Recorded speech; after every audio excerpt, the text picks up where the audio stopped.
araka ny fandarana ao amin'ny fandaharam-potoanany FJKM dia lahady natokana ho an'ny sampanasa fitorinany filazantsara ty.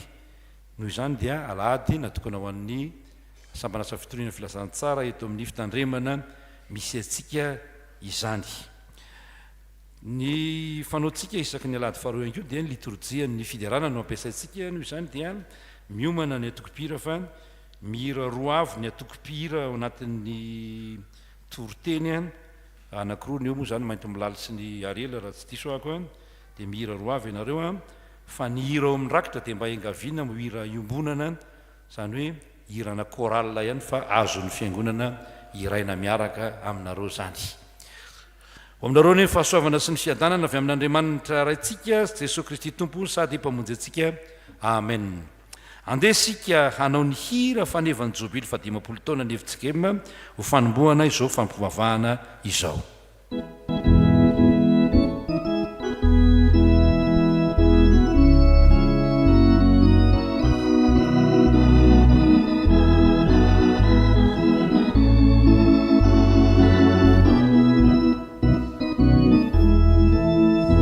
Taona maro rehefa nitsorona nitoriny tenny mahazo niazonanao ny finona ny fiangona masiny Jesosy tsy na io safamahery nono mena sady befidia fananoma fenitena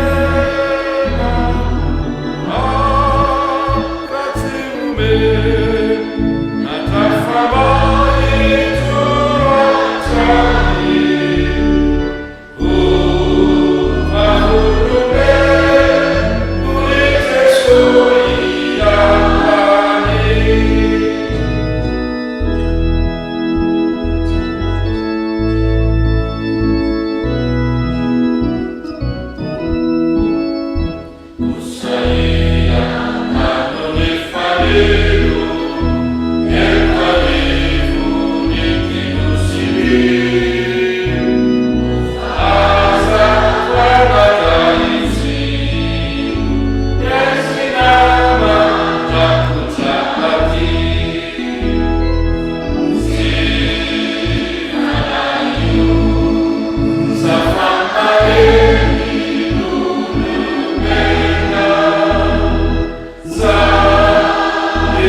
misaotra tompo no saotra indrindra fa lehibe ny fitiavanao anay tamin'izay nahazahoana niazona ny finoana marina an' Jesosy Kristy amin'ny mahafiangonana anay.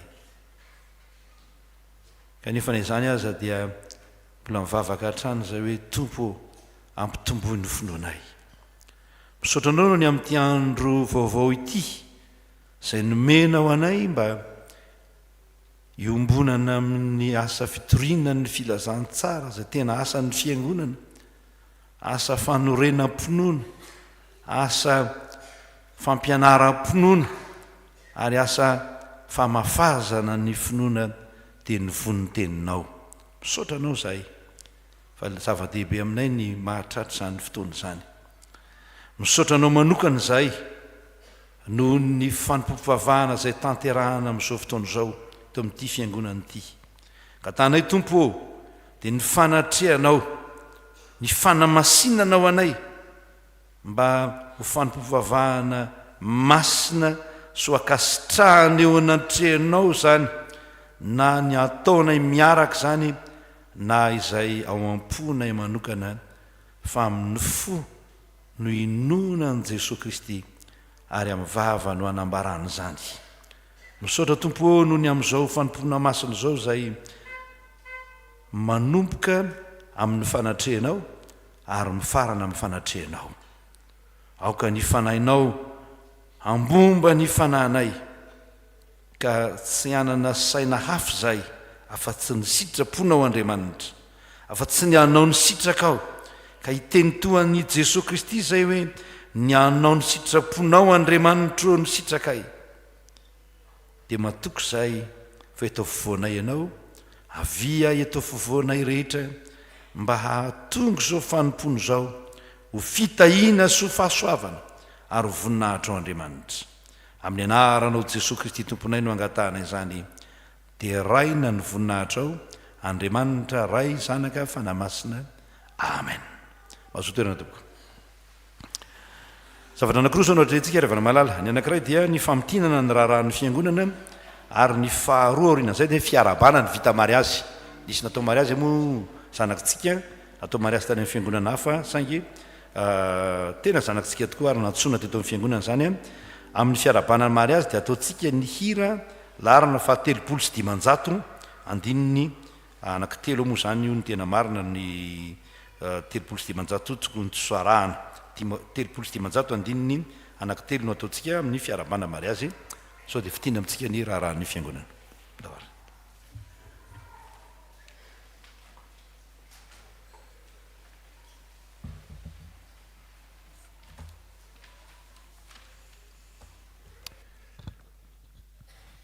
Enary manonona ny fiadarany tompo lalandava ho amintsika rehetra amin'ity alahady faharoa ny volana septambra ity.